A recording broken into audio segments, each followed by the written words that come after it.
Jadi, saudara, Jakarta sebagai kota metropolitan kini sedang disorot dunia karena polusinya untuk udara sangat tinggi dan rawan mengganggu kesehatan.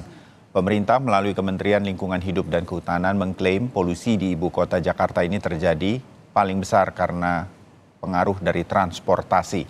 Benarkah demikian? Kita segera bahas dengan Direktur Eksekutif Walhi Jakarta, Suci Fitria Tanjung, dan juga hadir Dr. Erlina Burhan, Ketua Pokja Infeksi Paru dari Perhimpunan Dokter Paru Indonesia.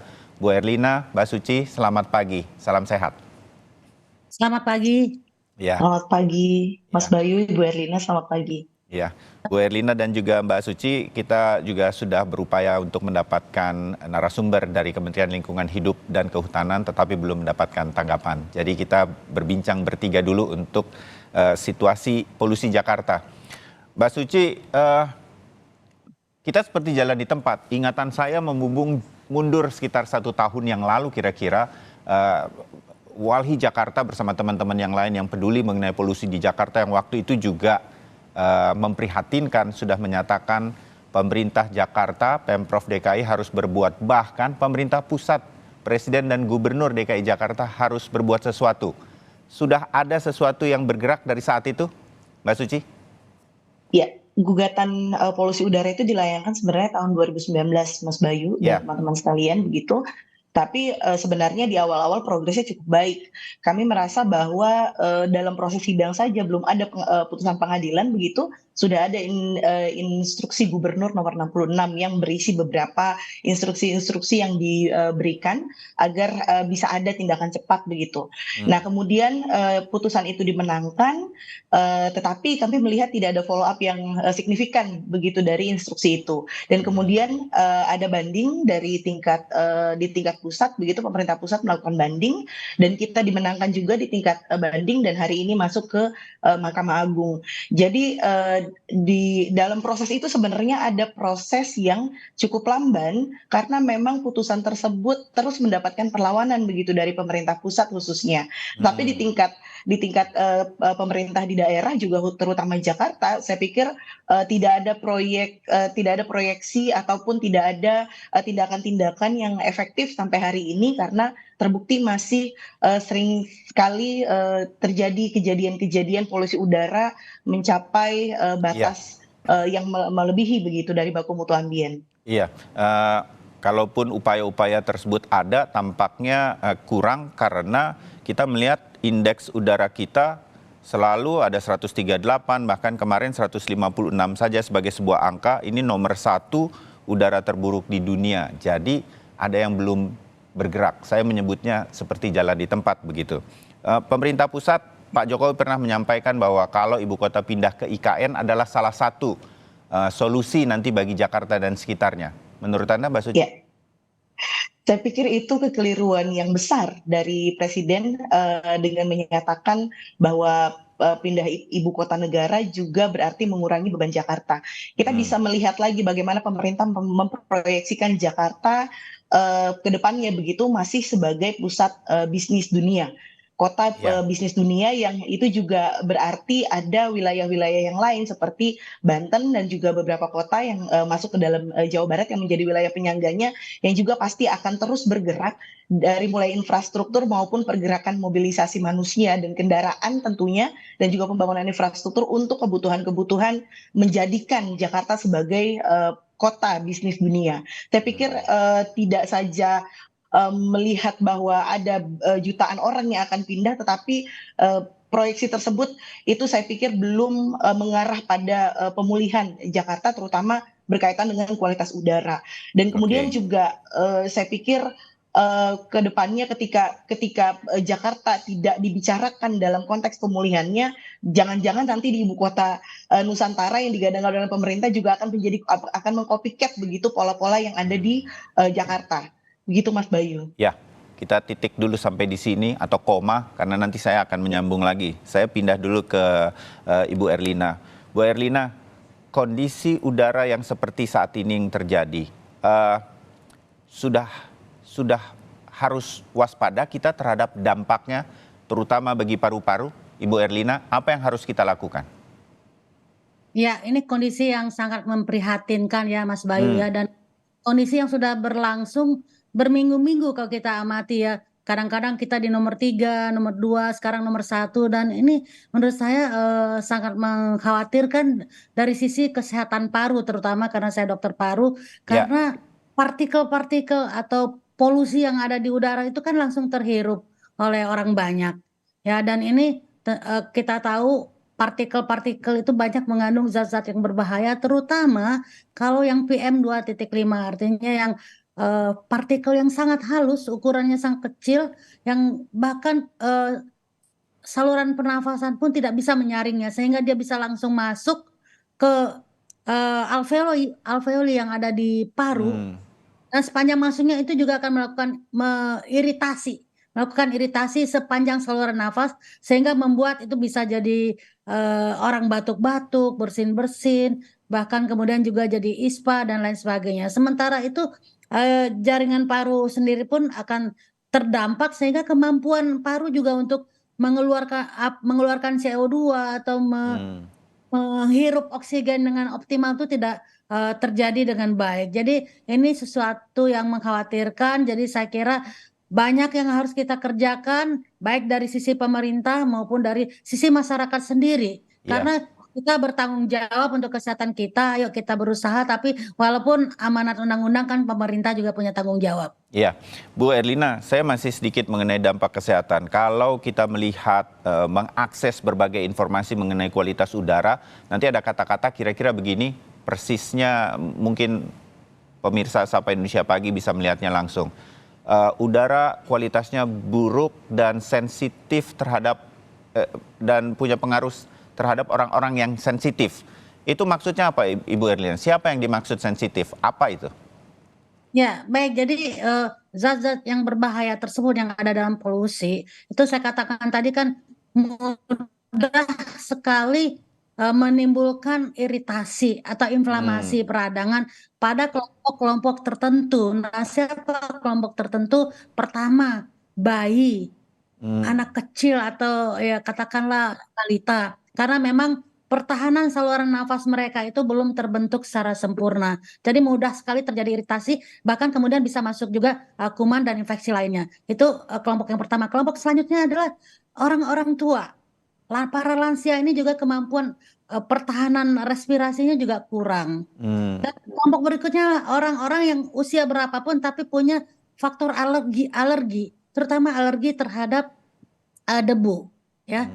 Dan siapa lagi adalah kelompok-kelompok yang punya komorbid, apakah itu punya asma, punya penyakit PPOK, apalagi banyak asma sekarang ini pencetusnya adalah udara yang kotor atau debu. Nah, ini Ya, saja membuat kelompok-kelompok ini kalau terpapar dan menimbulkan dampak seperti iritasi, ispa, bronkitis, asmanya jadi kumat atau eksaserbasi atau lain-lain, yang ini akan menimbulkan kualitas hidupnya akan berkurang. hmm. Kemampuan Akibat, paru-parunya itu tadi juga berkurang, fungsi ya, parunya berkurang. baik, Jadi ini tentu saja tidak baik ya. ya, Dan bukan hanya paru saja loh, saya ingin ingatkan hmm. bahwa PM2.5 itu juga bisa masuk ke pembuluh darah dan menimbulkan kelainan pembuluh darah, sumbatan, atau bisa serangan jantung, bisa stroke. Dan ini kalau kelainan ini agak susah untuk kembali normal. Berbeda dengan kalau Oh, sekedar iritasi, ispa itu bisa kembali normal ya. ya, Dan paparan terus-menerus, kalau ini tidak bisa diatasi oleh pemerintah dan masyarakat, paparan yang terus-menerus bisa, untuk kalau kardiovaskular bisa orang menjadi hipertensi, ya. Kemudian untuk paru bisa menjadi kanker paru hmm. kalau ini tidak kita atasi. Baik, Jadi memang saatnya sekarang baik kita sebagai masyarakat harus berusaha menghindari ini, mungkin memantau. Kita masyarakat harus pintar sekarang ya. Ya, saya kira juga Mbak Suci akan setuju, harus hmm. pintar memantau kira-kira kualitas udara kita setiap hari ini berapa. Kan kita tinggal Google, lihat internet ya. Ya, Kemudian kita putuskan, karena kita yang bertanggung jawab untuk apa masalah kesehatan paru kita. Kita oke, putuskan dengan kondisi seperti ini, apakah dia hijau, kuning, merah, tadi kan ada angka-angkanya ya, ya, kita bisa nggak keluar rumah. Kalau Anda punya hmm. alergi, Anda asma, sebaiknya Anda putuskan jangan. Tetapi kalau terpaksa karena misalnya harus mencari uang, cari nafkah karena harus keluar rumah, maka lakukanlah precaution, misalnya memakai masker. Ya, Tapi kan masker ini juga bermacam-macam. Jadi kalau untuk PM2.5 yang tinggi saya sarankan sih memakai masker N95. Tapi oke. memang ini tidak nyaman ya. Ya, Ini biasa kita pakai di rumah sakit ya. baik Ibu Erlina. Saya berbincang seperti ini bagaimana memprihatinkannya kondisi udara yang buruk di Jakarta dan sekitarnya ini. Kita jadi ingat COVID lagi, mumpung Ibu Erlina juga ada di sini. Tapi saya pindah dulu ke Mbak Suci. Mbak Suci, KLHK bilang transportasi yang paling besar. Pemprov DKI Jakarta, oke, kalau transportasi bukan hanya milik Jakarta atau kendaraan, karena kita sangat menempel dengan satelit-satelit kota yang lain, ada Bekasi, ada Cibubur, ada Depok, dan lain-lain. Apa sebetulnya permasalahan mengenai udara kita yang buruk di Jakarta dan sekitarnya menurut Walhi, Mbak Suci? Ya, pertama sekali kita harus memperhatikan urban sprawl. Urban sprawl ini kan adalah sebuah fenomena begitu pembangunan di mana Jakarta sebagai kota metropolitan tentu juga akan berdampak pada wilayah-wilayah sekitarnya yang juga akan bertumbuh tetapi di luar dari perencanaan. Nah, ini juga menjadi salah satu dalam konteks tata ruang ya yang kemudian pembangunan bisnisnya begitu tinggi, investasi begitu tinggi yang akhirnya membuat perebutan ruang antara apakah mau dibuat oleh pemukiman atau orang-orang yang bermukim di Jakarta itu menyingkir ke wilayah-wilayah yang lain dan menjadikan pusat kota di Jakarta itu sebagai wilayah tempat mencari nafkah. Akhirnya mobilisasi menjadi sangat tinggi dari wilayah-wilayah di sekitarnya ke pusat kota untuk mencari nafkah tadi ya. Nah, itu adalah salah satu catatan dari kami yang menjadi penyebabnya. Begitu. Kenapa orang kemudian butuh sekali untuk menggunakan transportasi secara masif gitu ya dari luar kota menuju ke dalam Jakarta. Dan selanjutnya itu juga kemudian bisa dicek lagi apakah transportasi publik kita itu sudah memunculkan animo masyarakat untuk bisa kita menggunakan moda transportasi publik dibandingkan dengan kendaraan pribadi. Nah, Ya. saya sepakat misalnya KLHK berkata bahwa ada boleh ada bahkan diharuskan begitu ada perubahan-perubahan kultural masyarakat untuk bisa menggunakan kendaraan dari awalnya kendaraan pribadi menuju moda transportasi publik. Tetapi kita bisa lihat lagi apakah durasi di perjalanannya cukup, apakah efektivitas keamanan dan kenyamanannya itu bisa dijamin begitu. Ya. Itu yang perlu menjadi catatan serius gitu buat kita sehingga ketika kita mau menyediakan moda transportasi publik yang memunculkan animo masyarakat yang tinggi juga untuk menggunakannya, itu harus juga melibatkan hal-hal yang tadi begitu. Nah, Ya. sekarang kalau kita bicara soal efisiensi, tentu kendaraan roda 2 itu masih menjadi alternatif bagi masyarakat dengan mungkin bahan bakar yang lebih irit, perawatannya lebih irit, tetapi jangka waktu tempuh di perjalanan itu akan lebih mudah begitu. Ya. Akan lebih efisien begitu, tidak perlu ada transit dan lain sebagainya. Ini Itu akan dilema dari betul, transportasi kita. Oke. betul sekali. Ya, Mbak Suci, Walhi punya saran yang mungkin sudah disampaikan, mungkin berulang kali sudah disampaikan kepada Pemprov dan juga kepada pemerintah pusat. Kita tidak terlalu muluk ingin membuat kota Jakarta udaranya jadi bersih, tetapi angka seperti ini toh harus berkurang. Dan selama 1 tahun terakhir ini justru kita tidak terjadi hal sesuatu yang signifikan. Apa yang harus dilakukan? Dari Walhi punya saran? Kami punya 2 tawaran sebenarnya. Pertama adalah membangun Jakarta sebagai dengan prinsip-prinsip yang disebut sebagai kota berorientasi transit, pembangunan berorientasi transit. Jadi kalau kita misalnya mau membandingkan, saya mau mengikuti KLHK lah, berbicara membanding-bandingkan gitu dengan kota-kota di Eropa. Ya. Bayangkan misalnya ketika kita dari keluar dari rumah, first mile-nya itu sudah ketemu sama transportasi publik. Begitu. Nah, sementara kita sendiri untuk tinggal di wilayah-wilayah dengan strategis yang mudah mengakses transportasi publik, itu sangat mahal harganya. Itu dalam kondisi harga sewa dan lain sebagainya ya. Itu sulit untuk bisa kita tinggal di wilayah-wilayah itu. Nah, akhirnya memang perlu ada satu strategi untuk membangun Jakarta sebagai kota yang berorientasi transit dan kemudian juga itu sangat bisa membuat semacam one stop apa ya, satu tempat yang bisa banyak mengakses banyak tempat. Nah, itu yang tidak terjadi. Misalnya juga dalam konteks trayek rute busway misalnya, itu juga hari ini masih banyak persoalan. Jadi Ya, banyak sekali yang perlu dibenahi begitu dalam konteks Jakarta. Nah, yang kedua, tawaran kami adalah sinergisitas antar kementerian, antar daerah. Nah, ini juga menjadi satu catatan penting begitu. Jadi strategi di Jakarta bagaimana juga bisa bersinergi dengan wilayah-wilayah yang lain yang ada di Jawa Barat dan juga Banten. hmm, Begitu, ya, saya pikir ini banyak sekali kita apa namanya, suarakan begitu di berbagai media dan sampai sekarang ya kita belum melihat hasil yang signifikan dari itu. Jadi itu masih harus jadi prioritas utama ya, untuk dilakukan oleh pemerintah, baik di oke. pusat maupun daerah. Saya mengatakan sebetulnya pemerintah Provinsi DKI Jakarta dan sekitarnya dan juga pemerintah pusat tinggal punya will saja untuk melakukan ini semua. Dilema-dilema tersebut harusnya bisa teratasi. Artinya kalau ada mau kemauan. Dokter Elina, terakhir bagi masyarakat, kondisi ini mungkin masih akan berlangsung cukup lama himbauannya, terutama sebagai Perhimpunan Dokter Paru Indonesia untuk masyarakat, Dokter Elina. Ya, baik, saya menghimbau kepada masyarakat terutama yang mengetahui dirinya, satu, alergi terhadap debu atau pasien asma atau pasien COPD, sebaiknya membatasi keluar rumah dan kalaupun terpaksa keluar rumah itu tadi pakailah masker.